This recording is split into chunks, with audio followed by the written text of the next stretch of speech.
It's time to cook out on UFC Vegas 110. In this video, I'm going to show you every single one of my daily fantasy plays for this Saturday's UFC card. In addition, I'm going to let you know where you can get every single one of my bets on this Saturday's UFC card for free and all my bets for UFC cards in the future. But before we get into this week's breakdown, we got to give you the recap of last week. The early morning cookout was an absolute disaster. It was an absolute disaster.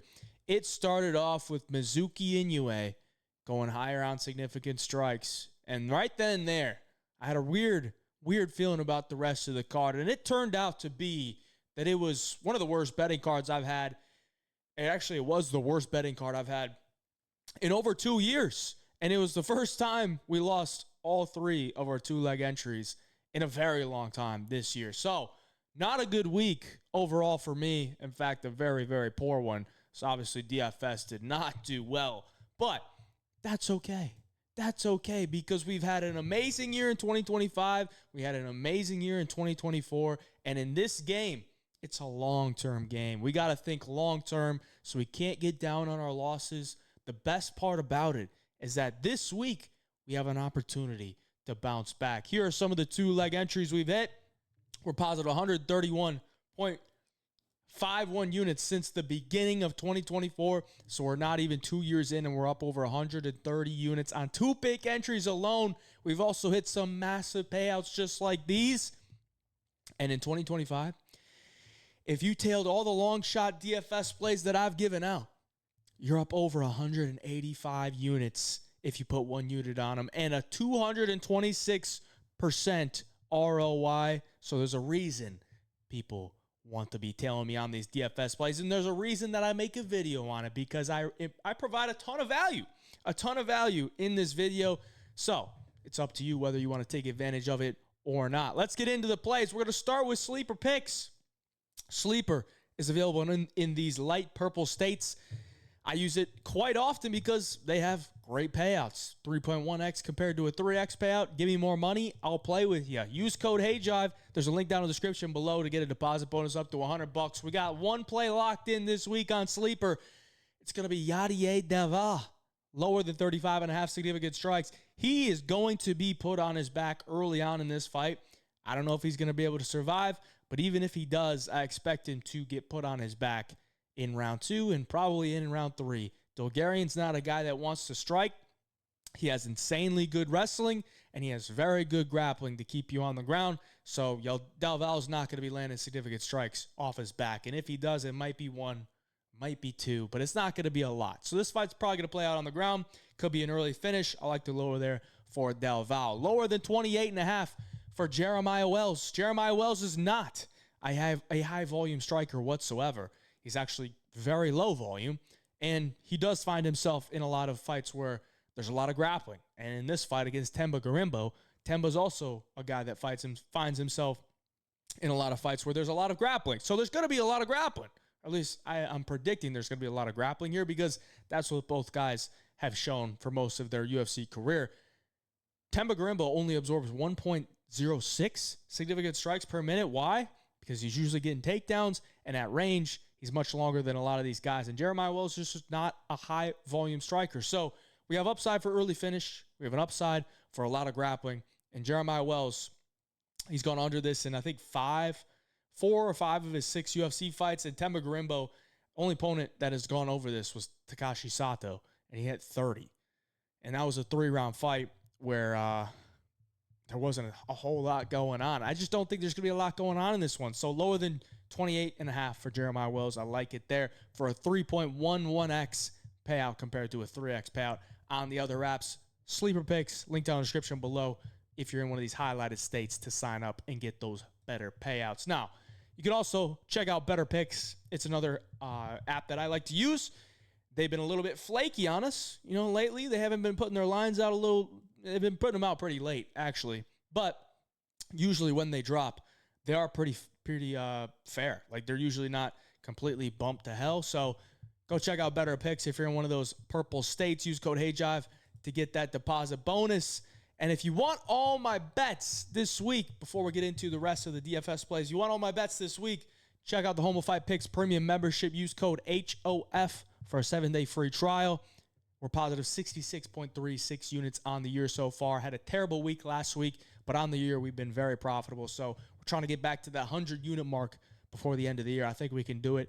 I think we got a couple solid Apex cards to scrape up some money. We got a pay-per-view. We got another fight night, and then we got one pay-per-view and another fight night. So I think there's, six cards left? So I think we could do it.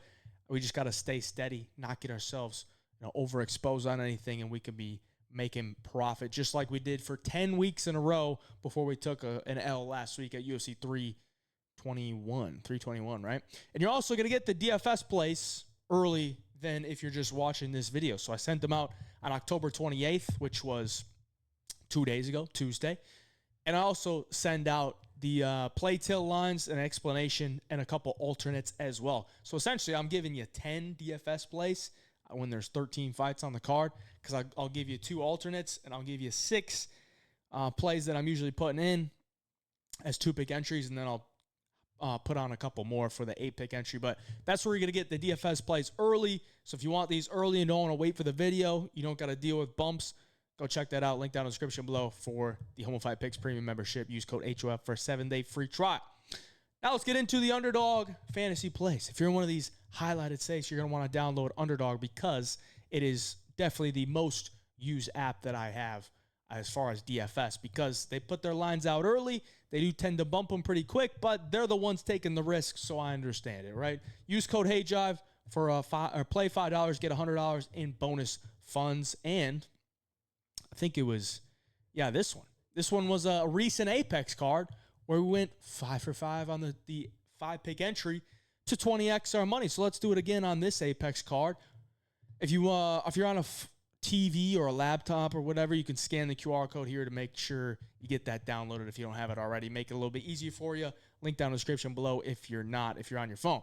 Let's take out the 2-pick entries. We got Daniel Frunza lower than 42.5. We're taking Daniel Frunza lower because I think the fight probably ends pretty early. I think both guys are going to go in there and scrap it out. Charles Radtke only absorbs about 3 significant strikes per minute. Frunza is a pretty high-volume guy, but early on, he's very hittable. And so is Charles Radtke. So I think both guys are going to go in there. They're going to scrap it out. But there's also upside for Charles Radtke to get some grappling going. If he's smart, he should probably grapple Daniel Frunza. And if he's going to be grappling Daniel Frunza, he's probably going to have some success with it because Frunza's not a good grappler. And apparently Charles Radtke is a very good grappler. We just haven't seen it in the UFC. So upside for early finish, upside for grappling from Radtke to take down Frunza to where Frunza's not landing significant strikes. It's a fairly high number for a fight that's only projected to last about 8 to 9 minutes. So I like that for Frunza. David Onama, lower than 39.5. Steve Garcia's opponents have hit this in 10 straight fights. I think the most anyone has ever landed on Steve Garcia was 27. And that was a fight that went 3 full rounds. Steve Garcia just doesn't absorb significant strikes. I really think both guys are going to go in there and chuck some leather. But there's also, a possibility that they take it a little bit slow, that they might even look to grapple. Either of these guys might look to grapple. I just think in a Steve Garcia fight, violence is usually the answer. And he's coming off the fight against Calvin Kattar. That went 15 minutes. Now, this is a 5-round fight, but that fight with Calvin Kattar went 15 minutes, and Calvin Kattar only landed 26 significant strikes. So Garcia is very good with his defense at range, but he can get clipped, when he's in the pocket trading. So lower than 39.5 for David Onama. 2 picks correct, wins 3x. Another 2-pick entry here. We got Seok Hyun Ko, higher than 40.5. Phil Rowe is pretty hittable at range for how long he is, especially. He will absorb significant strikes. I do think in the smaller cage, Phil Rowe's get-up game from the takedowns, or even just his takedown defense in general, should allow enough time on the feet to where Seok Hyun Ko can land a good amount of significant strikes. I think it probably goes 15 minutes. And Phil Rowe does absorb a lot of significant strikes early on in the fight as well. So I think Seok Hyun Ko, if this fight's on the feet for 7.5 minutes, for the first 7.5 minutes, he probably soars over this because he's going to be able to land on Phil Rowe. So I like that for Ko.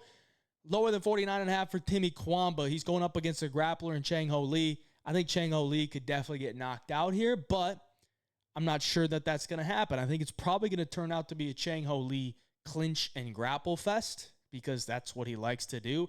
And I don't think in the small cage, Timmy Kwamba is going to be able to keep his space and land a bunch of significant strikes at distance because Chang Ho Lee is just going to be attached to him like glue. And they're probably going to have to grapple. So at this number at 49.5, I like the lower there.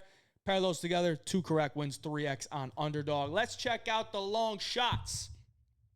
5-pick entry this week is going to be Ko, higher than 40.5.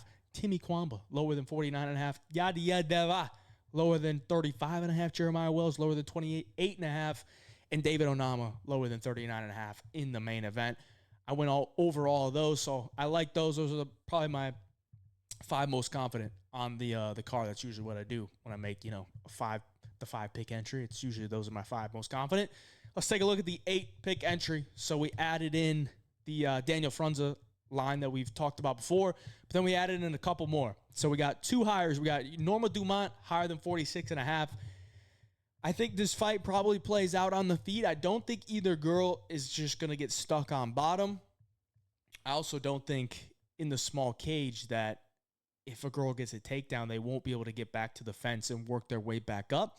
So I like that. I think there's going to be a good amount of striking. Norma Dumont just landed 160+ in her last fight. I don't think she's going to do that here against Ketlin Vieira because Ketlin's more defensively responsible on the feet than Irene Aldana. But I do think this fight probably goes 15 minutes, and at that point, we just need 15 to 20 per round, and I think that's fairly easy to get. I think that's fairly easy to get in women's MMA. It just really comes down to how the fight plays out, and it could play out where it's just a clinch fest and it's not a lot going on, but these are 2 girls that are kind of on the brink of possibly getting a title shot, so if they're going to go out there and fight like that, then whatever.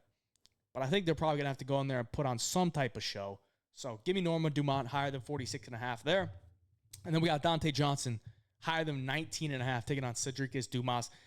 Dumas is not very chinny. He's not a chinny guy, but he does cover up when he gets hit. Now, Dante's probably, most likely here is a round 1 KO. So the number at 19.5, it's kind of factored into that, right? But anything else other than a round 1 KO, he's probably going over, right? He's probably going over.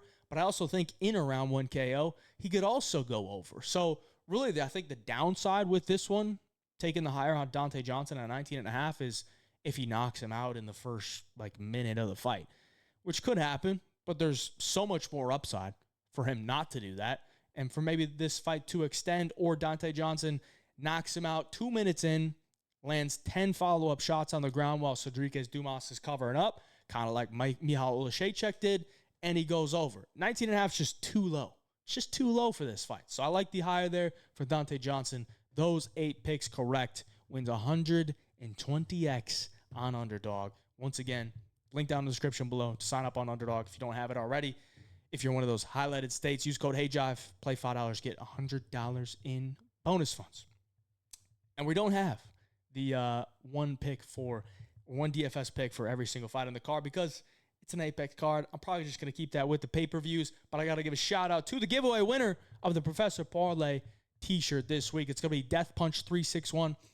Great stuff, bro. I'd say to save this series for pay-per-views, maybe. I will agree with you. That's why you won. You just need to email me at heyjivepicks@gmail.com to claim your free Professor Parlay t-shirt. Just send me your name, your size, and your address. I'll get that shipped to you, no questions asked. And if you want to win a Professor Parlay t-shirt, just comment on this video. Leave a comment about whatever. I don't care. I just appreciate y'all. Or you can go to ProfessorParlayShop.com to get your Professor Parlay t-shirt. That's going to do it for the video, boys. Short and sweet, but it's an Apex card. I'm not going to go too in-depth. I do think it's going to be a good card, though. Hopefully we can make some money. I feel pretty good about it. Let's cook. Let's cook. Appreciate y'all. Till next time, HeyJive Picks.